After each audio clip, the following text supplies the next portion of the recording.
Next प्रश्न बताओ भाई।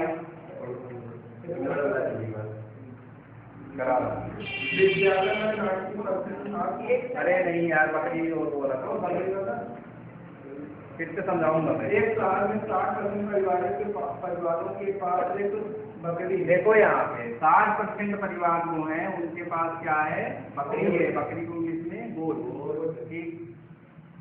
और 30% परिवार के पास भैंस। इधर देखते जाया करो, 30% के पास क्या है, भैंस यानी फैलो है। 15% के पास दोनों। 15% परिवार ऐसे हैं जिनके पास क्या है, गोट भी है और फैलो भी है, ज्यादा अमीर है। कुल परिवारों की संख्या बोला है कि ऐसी कुल परिवारों की संख्या 96 है। फिर तो कितने परिवारों के पास बकरी और भैंस? तो कितने परिवारों के पास बकरी और भैंस है? बकरी और भैंस नहीं है। प्रश्न को तो समझा करो। अब यहाँ पे टोटल परिवार कितने होंगे, 100% ही तो होंगे, है ना। 100 में से 60 के पास क्या है, गोट है। 30% के पास तो फैलो है, और 15% ऐसे हैं जिनके पास दोनों है। मैंने बताया देखो ये ओवरलैप कर रहा है, ठीक है, ओवरलैप कर रहा है। पहले इसमें माइनस कर दो, 60 में से 15 जाएगा कितना, 45%। यहाँ कितना आ जाएगा, 15%। अब इसको 15 ही लिखा रहने दो, ठीक है। ये माइनस क्यों किया जाता है, क्योंकि ये ओवरलैप कर रहा है, ये अपने आप में थोड़ी कर रहा है, इन दोनों में कर रहा है जो तुम कर दिए हो, ठीक। कितना आएगा टोटल, 75%। मतलब 75% ऐसे हैं जिनके पास है, तो कितने के पास नहीं है, 25% ऐसे हैं जिनके पास नहीं है, ठीक है। टोटल परिवार कितने, 100 की वैल्यू दिया हुआ है, कितना दिया हुआ है, 96। 25 की वैल्यू निकालना है।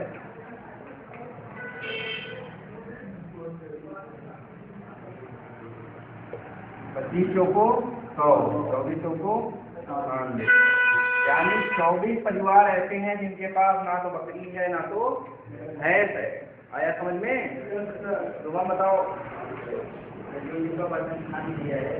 हाँ, तो हमेशा देखो परिवार जो होंगे कितने होंगे, 100% ही होंगे। कैलकुलेशन तो 100 पर ही किया जाए, तभी तो 60 लिख दिए, तभी तो यहाँ 30 लिख दिए।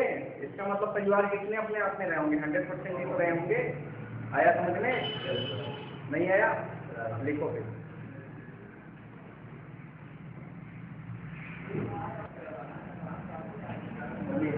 प्रश्न नंबर 75 पढ़ो।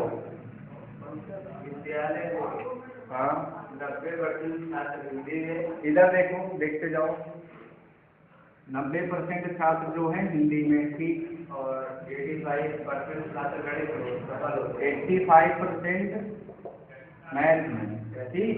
सफल हुए हैं, ध्यान रखना, ये सफल का फिगर दिया है यानी पास हुए हैं, या फेल का फिगर दिया है, बहुत मैटर करता है, ठीक है।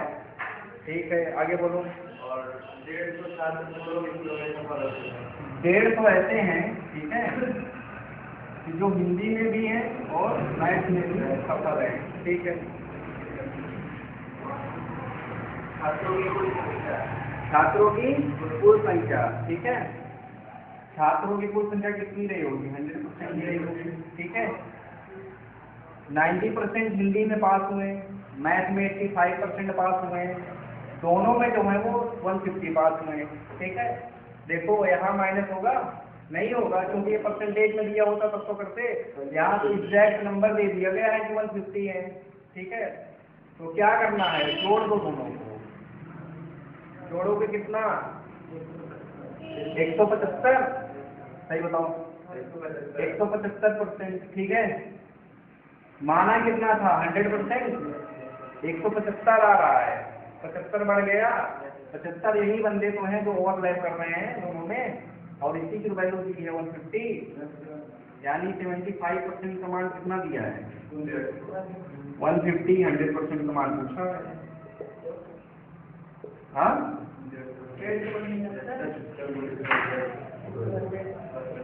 25 यहीं 75, 25 चौको 100, 3 25 15 50।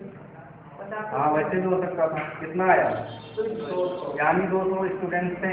कहाँ नहीं समझ में आ रहा है यार, बताओ। यहाँ देखो जब ये परसेंट में दिया होता तब तो ओवरलैप करता मान लेते हैं, ठीक है, माइनस करते हैं, लेकिन यहाँ परसेंट में नहीं दिया है। इसका मतलब दोनों को जोड़ोगे तो 100 से ज्यादा हो रहा है, मतलब ओवरलैप कर रहा है, यही तो है ना। जितने परसेंट ज्यादा होगा उतने ही ओवरलैप कर रहे हैं, और उसी की वैल्यू दी है यहाँ पे। नहीं समझ में आया?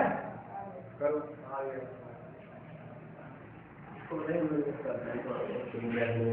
स्टार्ट किया जाए ना। वोट देने गए हो ना? नहीं भाई, बोर्ड एक सेंट्रल लेवल पे होता है, एक स्टेट लेवल पे होता है, एक लोकल लेवल पे होता है, ठीक है। एक वोटर लिस्ट बनती है, ठीक है। वोटर लिस्ट का मतलब कितने लोग देने जाएंगे, अपने आप में होगा 100%, ठीक है। इसमें से सपोज दैट 20% जाते ही नहीं है, ठीक है, और जो जा रहे हैं उसमें सपोज दैट 10% क्या हुआ, इनवैलिड वोट हो गया, ठीक है।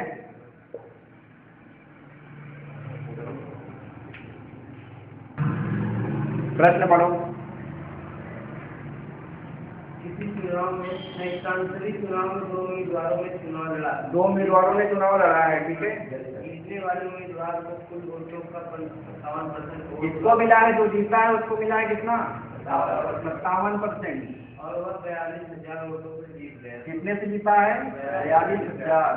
ठीक, तो चुनाव के कुल कितने वोट डाले? कुल कितने वोट डाले गए? यानी 100% रहा होगा, है कि नहीं?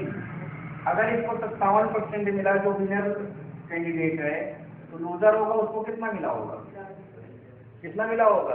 43 को मिला होगा, 43%। और यहाँ वोट का डिफरेंस कितना है? यहाँ कितना है? 14%।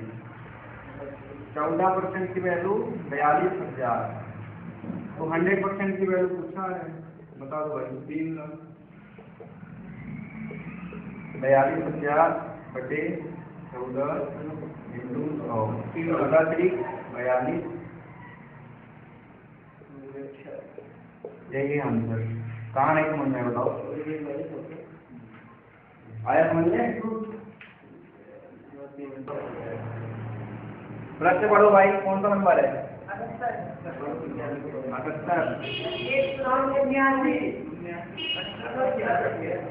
तुमको हो गया है, इसको थोड़ी हो गया है। एक चुनाव में 3 उम्मीदवार हैं, ठीक। पहले उम्मीदवार को 40% वोट मिले, पहले को मिला 40%, दूसरे उम्मीदवार को 36%, दूसरे को मिला 36%। यदि कुल 36,000 वोट पड़े, कितना? 36,000 वोट पड़े हैं, ठीक है। तो तीसरे उम्मीदवार को कितने वोट प्राप्त हुए? तीसरे उम्मीदवार को कितने मिले होंगे ना? तुम बताओ तीसरे को कितना परसेंट मिला होगा? तीसरे को कितना मिला होगा? अभी इतना मारूंगा ना, सही हो जाओगे।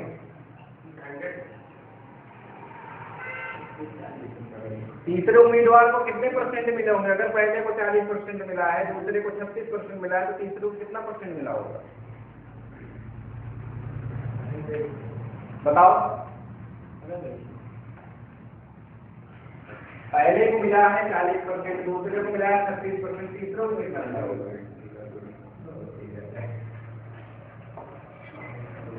नहीं समझ आ रहा है? तुम बताओ तीसरे को कितना मिला होगा? 24% ना? अरे यार, ये 100% होंगे। 40% इसको मिला, 36% इसको मिला, टोटल कितना हो गया यहाँ पे? 76% हो गया ना। 76, 100 में से 76 गए, कितना बचा? इसको मतलब 24% ही तो मिला है यार। नहीं समझ में आया? फिर बताए क्यों नहीं पा रहे हो? आया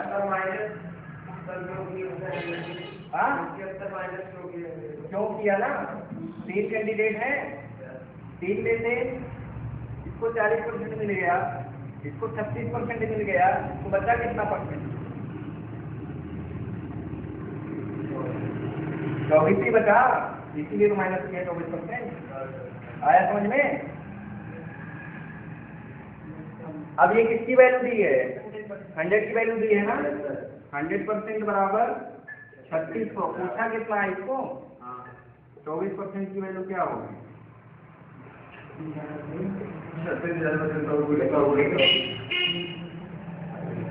ये 2 0 गया, सॉल्व करोगे कितना है? कितना? या तो 40 आया आगे जाके आया कौन में